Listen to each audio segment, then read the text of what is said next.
మరొక్కసారి మాజీ రాజ్యసభ సభ్యుడైనటువంటి విజయసాయిరెడ్డి మీడియా ముఖంగా కీలకమైన వ్యాఖ్యలు చేశారని చెప్పుకోవాలి. ఆంధ్రప్రదేశ్ లిక్కర్ స్కామ్ సంబంధించి నిన్న రోజున హైదరాబాద్లోని ఈడీ కార్యాలయం ముందు ఈ యొక్క విచారణకు హాజరైన తర్వాత అక్కడ మీడియాతో మాట్లాడుతూ విజయసాయిరెడ్డి అనేకమైన విషయాలను ప్రస్తావనకు తీసుకొచ్చారు. అందులో భాగంగా ఆంధ్రప్రదేశ్ రాష్ట్రంలో కూటమి ప్రభుత్వాన్ని చీల్చితేనే కానీ మరలా తిరిగి జగన్మోహన్ రెడ్డి ముఖ్యమంత్రి కాలేడు అని చెప్పేసి ఘంటాపదంగా చెప్పుకుంటూ వచ్చారు. అసలు రాజకీయాలు వదిలేసా అని చెప్పినటువంటి విజయసాయిరెడ్డి మళ్ళీ ఆంధ్రప్రదేశ్ రాష్ట్రంలో కూటమి ప్రభుత్వాన్ని చీల్చాలని ఎందుకు వ్యాఖ్యలు చేశారు? ఇదే అంశం గురించి మరిన్ని విషయాలు తెలుసుకోవడానికి మనతో ఉన్నారు సీనియర్ జర్నలిస్ట్ దుర్గాకుమార్ గారు. సార్ నమస్కారం. సార్ నమస్తే వెంకట్, మన వీక్షకులు కూడా. సార్ ఇప్పుడు చూసుకుంటే విజయసాయిరెడ్డి గారు లిక్కర్ స్కామ్లో విచారణకి ఈడీ ముందు అనేక విషయాలు బయటపెట్టిన తర్వాత దాదాపు 7 గంటలు విచారించినట్లుగా అర్థమవుతుంది.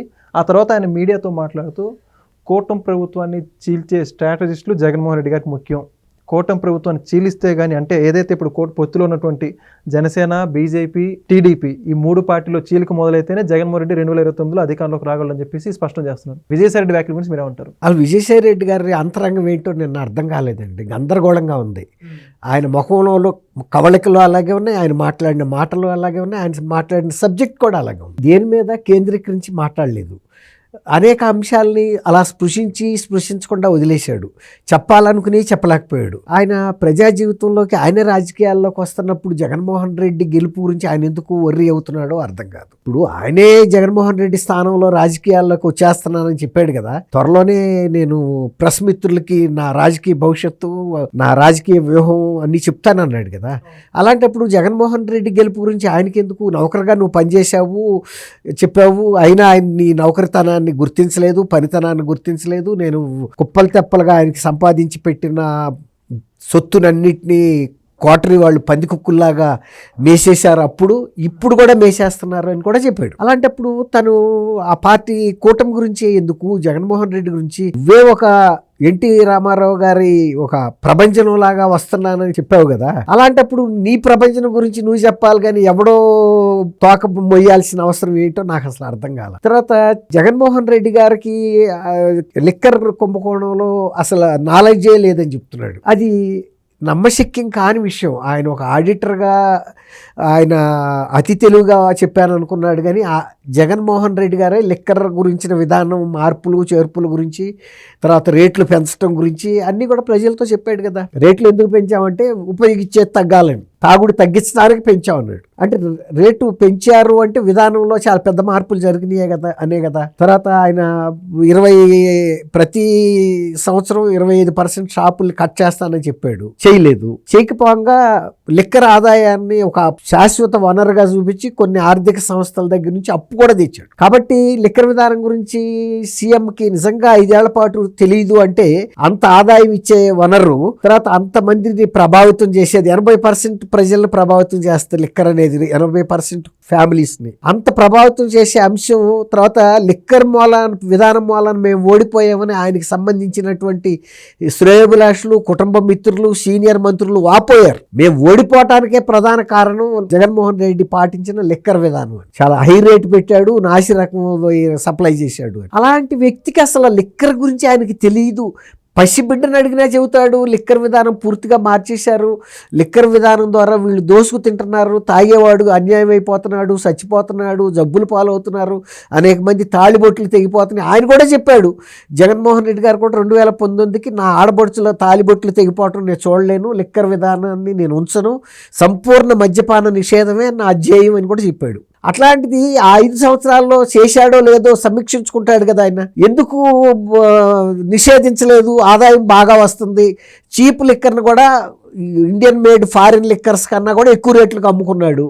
అది కూడా ఆయనే చెప్పాడు. ఎక్కువ రేట్లు పెంచిన కారణం నాకేదో లాభం వస్తుంది కాదు, మీ భర్తలు మీ పిల్లలు తాగకుండా ఉంటే రేటు పెరగటం వలన తాకపోతే వాళ్ళు బాగుపడతారన్నాడు. అలాంటిది ఆయన నేను ఒక పార్టీ పెడుతున్నానన్న వ్యక్తి ఆయన నుంచి ఏదన్నా ఒక స్పష్టమైన హామీ, నిజాయితీ గల మాటలు, ధైర్యం, సాహసం, తర్వాత ఒక తెంపు తెగువ, ప్రజల కోసం నేను నా ఈ జీవితాన్ని అంకితం చేస్తాననే మాట ఏమైనా చెబుతాడేమోనని ఆశించారు. అదేమి చేయలే. దొంగలకి సద్దులు మోసినట్టు జగన్మోహన్ రెడ్డి గారిని డిస్కార్డ్ చేసేశారు. జగన్మోహన్ రెడ్డి ఒక అవినీతిపరుడు, లిక్కర్ కుంభకోణం లాంటి అనేకం చేశాడు, ఇతను పరిపాలనకి తగడు అని ప్రజలే తీర్పిచ్చి 11 స్థానాలకి కూర్చోబెట్టాడు. తర్వాత ఆయనే చెప్పుకున్నాడు, నేను ఇంత నమ్మి పనిచేస్తే నన్ను దూరంగా పెట్టాడు, నన్ను నమ్మలేదు, నేనేదో ఆయనకి ద్రోహం చేస్తాను, పదవులు ఆక్కుంటాననే అభద్రతా భావానికి గురయ్యాడు, వాళ్ళు చెప్పిన కోటరీ వాళ్ళ మాటలు విన్నాడు, ఇవన్నీ చెబుతున్నాడు. మళ్ళీ ఆయన సమర్థిస్తున్నాడు. అంటే ఇంకా నౌకరీ మనస్తత్వమే ఆయనలోనే ఉంది తప్ప, నేను ఇతను నన్ను నమ్మలేదు, నన్ను అవమానించాడు, నాకు అన్యాయం చేశాడు, నేను అమీ తేల్చుకోవటానికే నువ్వు ఆ పార్టీలో జారదని కూడా చెప్పాడు. అట్లాంటప్పుడు నువ్వు ఇంకా ఆయనకి సద్దులు మోయాల్సిన పని ఏంటి, వంగి నుంచోవాల్సిన పని ఏంటి?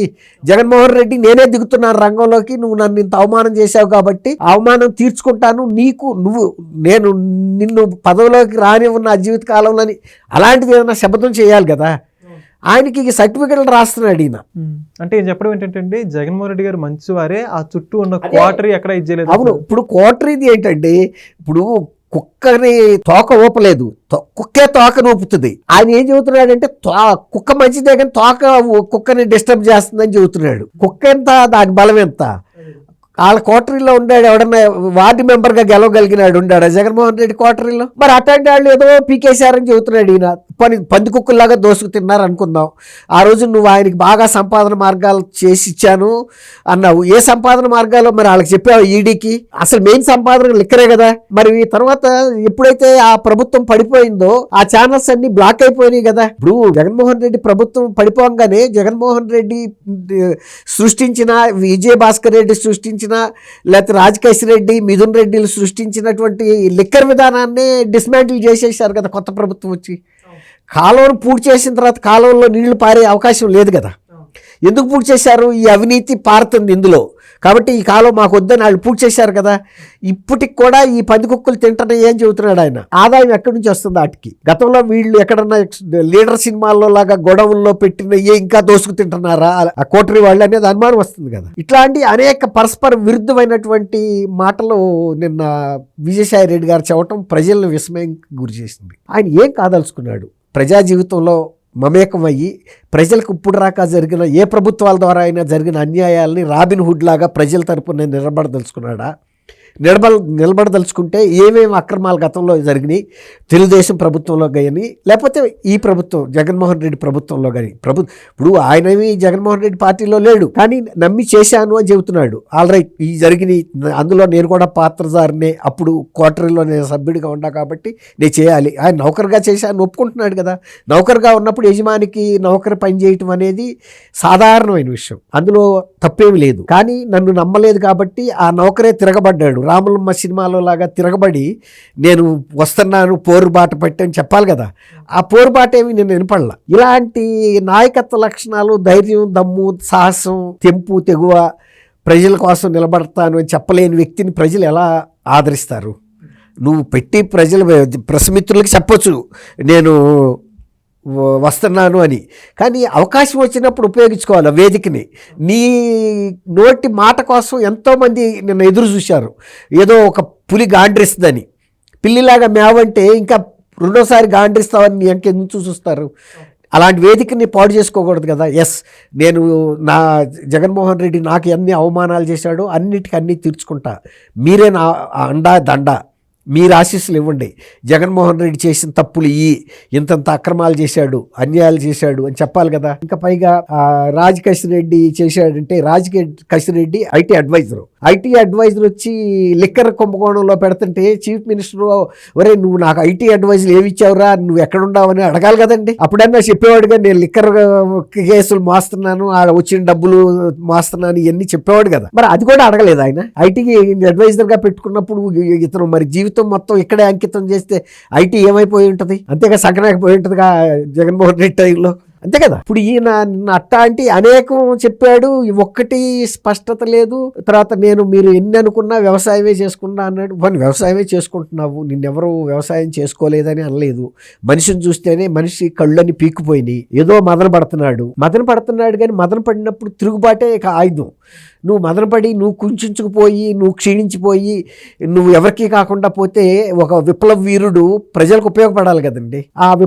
అల్లూరి సీతారామరాజు లాగా నిన్న శంకర్రావు ఓదితే తనకు ఒక ఇది వచ్చేది క్రెడిబిలిటీ జనంలో. ఎస్, మా విజయసాయి రెడ్డి మళ్ళీ వస్తున్నాడు, ఏదో చేస్తాడు, ఇంతకు ముందల్లా ఒక ఆడిటర్గా ఉండి కుట్రల్లో కుతంత్రాల్లో భాగస్వామి అయ్యాడు, ఇప్పుడు ఆ ఆడిటింగ్ పెన్ను అవతల పారేశాడు, ఆడిటింగ్ కాదు నా చేతిలో ఖడ్గం వచ్చింది, ఇప్పుడు అన్యాయం చేసిన వాళ్ళని అక్రమాలు చేసిన వాళ్ళని లంచగొండుల్ని చివరి రక్తం తెగ్గొట్టిన తర్వాతే నేను వెళ్ళి చట్టానికి లొంగిపోతానని చెప్పాలి కదా అల్లూరి సీతారామరాజు లాగా.